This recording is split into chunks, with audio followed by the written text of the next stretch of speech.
Assalamualaikum warahmatullahi wabarakatuh. Kali ini saya akan mempresentasikan proses pelaksanaan tiang pancang dan tiang bor. Yang pertama adalah tiang pancang. Berikut adalah metodenya.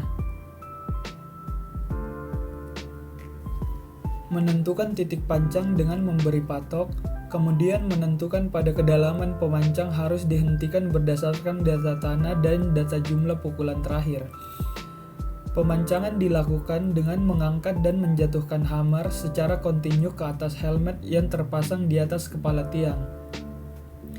Menghitung daya dukung tanah berdasarkan karakteristik tanah melalui penyelidikan tanah. Selain itu, menentukan kedalaman, tipe, dan dimensi pondasi.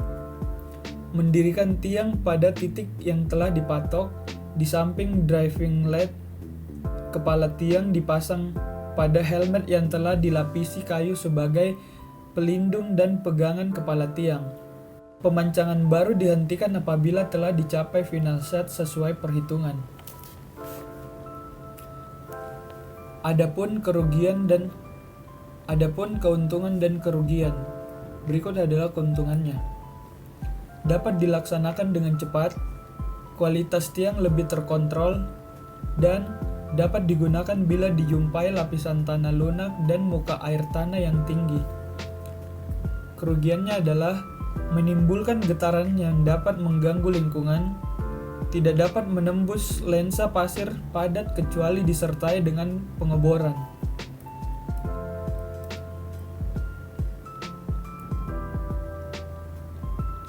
Yang kedua adalah pelaksanaan tiang bor. Berikut adalah metodenya. Yang pertama adalah dry drilling.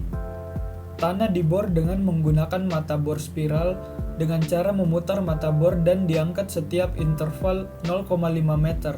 Hal ini dilakukan sampai kedalaman yang ditentukan. Yang kedua adalah wash boring.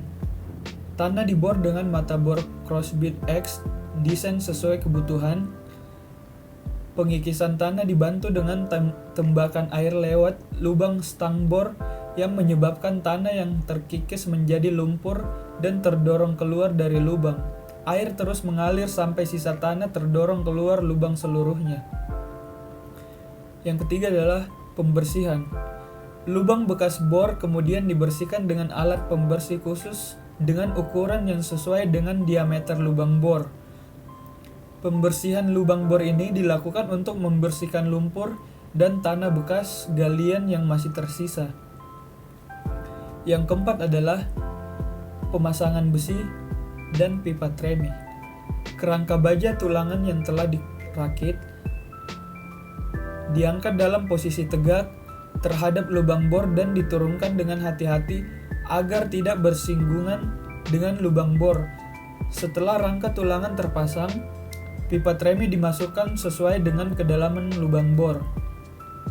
Untuk memisahkan adukan beton dari lumpur limbah pengeboran di awal pengecoran, maka digunakan kantong plastik yang diisi adukan beton dan diikat dengan kawat beton, kemudian digantung di bagian dalam lubang tremi 1 meter ke bawah dari corong tremi. Pengecoran dimulai dari dasar lubang pipa tremi dilepas tiap 3 meter. Akan tetapi ujung pipa di dalam harus dalam keadaan tertanam dalam beton. Selam beton ditampung di dalam corong tremi dan ditahan oleh bola plastik yang berisi adukan beton. Setelah cukup penuh, bola kantong plastik dilepas. Pengecoran dilakukan terus-menerus untuk menghindari kemacetan pada pipa tremi. Adapun keuntungan dan kerugiannya, berikut adalah keuntungannya. Panjang dan diameter yang dapat disesuaikan. Daya dukung yang amat tinggi memungkinkan perencanaan satu kolom dengan dukungan satu tiang sehingga dapat menghemat kebutuhan untuk pile cap. Kapasitas aksial umumnya berasal dari skin friction. Pada saat pelaksanaan membutuhkan casing apabila dijumpai lapisan lunak dan muka air tanah. Kemudian, kemudahan terhadap perubahan konstruksi. Dan dapat dilakukan pada berbagai jenis tanah. Berikut adalah kerugiannya. Pelaksanaan yang sukses bergantung pada keterampilan dan kemampuan kontraktor.